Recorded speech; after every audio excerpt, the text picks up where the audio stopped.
of the last skills that we're going to learn about in Chapter 17 is the concept of LeChatelier's principle. So this was the fourth kind of skill in our study sheet. Again, some things to highlight with regards to equilibrium. Equilibrium does not mean equal. It does mean that K equals 1. Equilibrium constants for reactions can vary from very large to very small numbers. It's not something that generally can be predicted, but you need to know how to think about those values. The second thing is that equilibrium is considered for a reaction as written. So when we have equilibrium constants for the reaction as you see it, and again, we can refer back to section 1 here on our first skill. If you need to manipulate an equation, you need to flip it, you need to scale up or scale down the coefficients, there was ways to think about manipulating the associated equilibrium constants.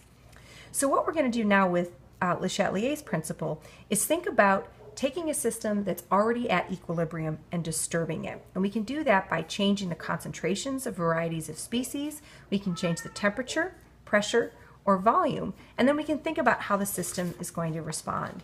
So kind of as an in-class problem to kind of think about this before we work through some sample problems, we looked at the reaction of PCl3 with Cl2 to generate PCl5. We can write a reaction quotient for that. That's the concentration of PCl5 over PCl3 times Cl2. And at equilibrium, that reaction will have an equilibrium constant of 24. So what we want to do is be able to think about what happens as we add or remove a variety of different reagents. And we talked about this in terms of a push or a pull. So we'll kind of apply that analogy as we think about each of these. If we add PCl5, anytime you're adding a reagent, we want to think about that as a push. And what that means is you're going to push the equilibrium to the opposite side. So if we're adding PCl5, we're going to push the equilibrium to the opposite side, and that means the reaction is going to shift to the left. Adding PCl3 means we push the reaction to the other side, which means we're going to push it to the right. Adding Cl2 has the same effect as adding PCl3, and that is also going to move this equilibrium to the right. When we think about removing a reagent, we want to think about a pull, which means whatever side that reagent was on, we're going to pull the equilibrium over to that same side. So removing Cl2 is going to shift the reaction to the left. Removing PCl3 is going to have the same effect. That reaction is going to shift left. And removing PCl5 is going to shift the reaction right. So when it comes to think about changes that involve the removal or addition of a reagent, you want to think about push-pull to help us think about where the equilibrium is going to shift.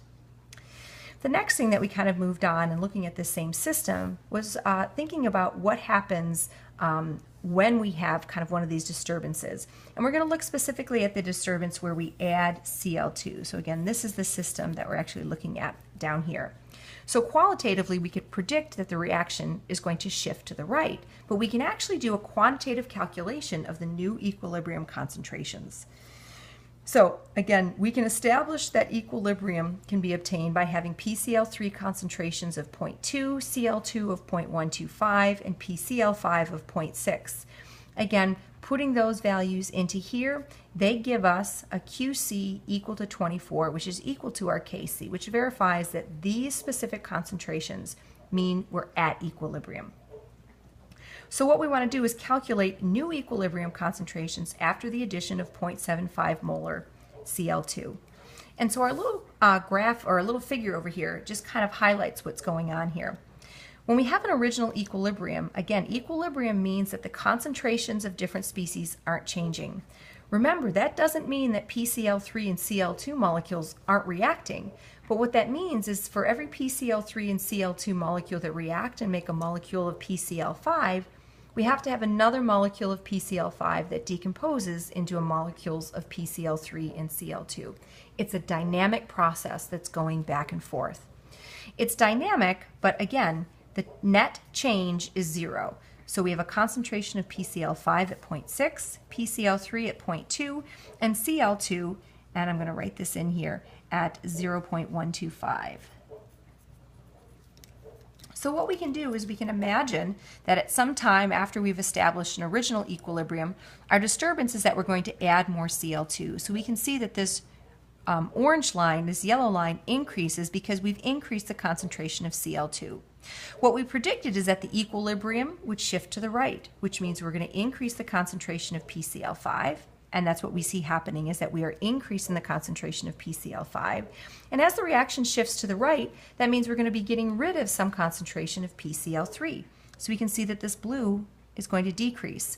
So we're going to have a shift to the right, which means increasing PCl5 and decreasing both of these reactants, decreasing both PCl3 and Cl2 until there's no net change, and we can see that we get to a flat line here. We can look at this in terms of an ice table here. Right here's our original equilibrium established by concentrations of 0.2 molar, 0.125 molar, and 0.6 molar. Our disturbance adds 0.175 molar, so that our new initial is 0.2, 0.2, and 0.6 molar. Again, we've already done enough analysis to understand that this is going to shift to the right. We could do a Q versus K analysis and also see that Q is less than K at this point, which means it will shift to the right. And so we can set up a little ice table knowing that shifting to the right means that we're going to remove these two reactants, add some of this product, and so our new equilibrium values are 0.2 minus X, 0.2 minus X, and then 0.6 plus X. Easy way to solve an ice table, again, is if you're given the equilibrium concentration of one of the species. So if the equilibrium concentration is known for PCl5 at 0.637, we can solve for X at 0.037 and then use that to determine what the concentrations are of PCl3 and Cl2.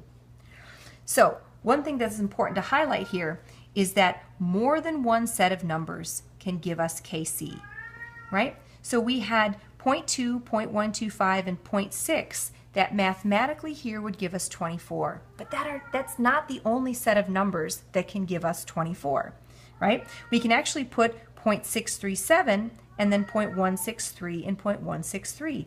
Mathematically, that still equals 24. We've gotten back to equilibrium. But we have not gotten back to the original concentrations. So it's important to remember that with LeChatelier's principle, when there is a disturbance and you shift to reattain equilibrium, that doesn't mean you reattain your original concentrations. You've added material, so your concentrations have to change. What you do is you get to a new set of numbers that mathematically will give you the same equilibrium constant. So again, the equilibrium concentrations will not be the same, but mathematically their relationship will be such that you get the same equilibrium constant when you return to equilibrium.